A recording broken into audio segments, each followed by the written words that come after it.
பல்லடம் அரசு பள்ளி. அனைவருக்கும் இனிய காலை வணக்கத்தை மாலையாக சூட்டி மகிழ்கின்றேன். நான் உங்கள் கவி மகேஸ்வரி, SLN மேல்நிலைப் பள்ளியில் 10ஆம் வகுப்பு பயிலும் மாணவி. அயல் நாட்டவர் காதலித்த மொழி, அன்னையை அம்மாவென்றழைத்த மொழி, காற்றோடு கலந்த மொழி, நதியோடு நடனம் ஆடிய மொழி, இசையோடு இணைந்த மொழி, முத்தமிழுக்கு முத்தமிட்ட மொழி, முக்கணிகளுக்கு பெயர் சூட்டிய மொழி தமிழ் மொழி. எங்கும் தமிழ், எதிலும் தமிழ், என் பேச்சிலும் தமிழ், என் மூச்சிலும் தமிழ். என் அன்னை தமிழுக்கோ முதல் வணக்கம், அவையோருக்கோ அடுத்த வணக்கம். நான் இன்று உங்கள் முன்னால் பேச வந்த தலைப்போ என் இந்தியா என் வாக்கு. வாக்களிப்பது என்பது நமது கடமை மட்டுமல்ல, நமது உரிமையும் கூட. அப்படிப்பட்ட உரிமையை இந்த நாடு நமக்கு தரும் பொழுது அதை முறையாக பயன்படுத்துவது நமது தலையாய கடமையாகும். ஏதோ ஓர்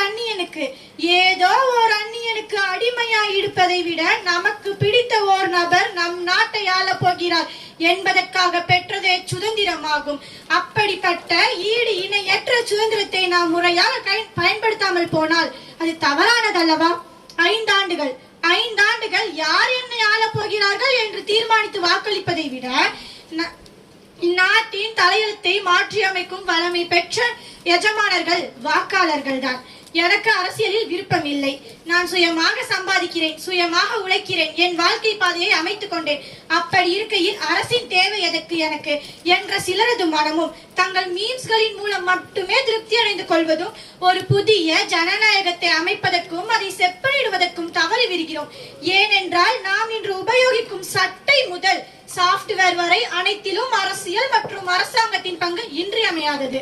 வாக்களிக்கும் போது நானும் ஒரு வாக்காளர் என்பது பெருமைக்குரிய தருணம் அல்லவா? நானும் இந்நாட்டின் குடிமகன் என்பது பெருமைதானே என்று பெருமை பேசுவதில் ஏன் நமக்கு இலக்கு? ராமன் ஆண்டால் எனக்கென்ன, ராவணன் ஆண்டால் எனக்கென்ன, எனக்கு ஒரு கவலையும் இல்லை. ஒருவேளை அப்படியே விருப்பம் இருந்தாலும் யாருக்கு வாக்களிப்பது என்று குழப்பம் அடைந்து விடுகிறோம் என்ற கருத்தை செவி வழியாக கேட்பதுண்டு. 100% வாக்குப்பதிவை பெறுகிற போதுதான் நாம் முழுமையான ஜனநாயகத்தை பெறுகிறோம் என்பதை நாம் எப்பொழுது உணரப் போகிறோம்? மினி மேரத்தான் போன்ற நிகழ்வுகள் மூலம் வாக்களிப்பதின் முக்கியத்துவம் அனைவரையும் சென்று அடைகின்றன. எனது வாக்கு எனது சக்தி, எனது வாக்கு எனது அடையாளம்.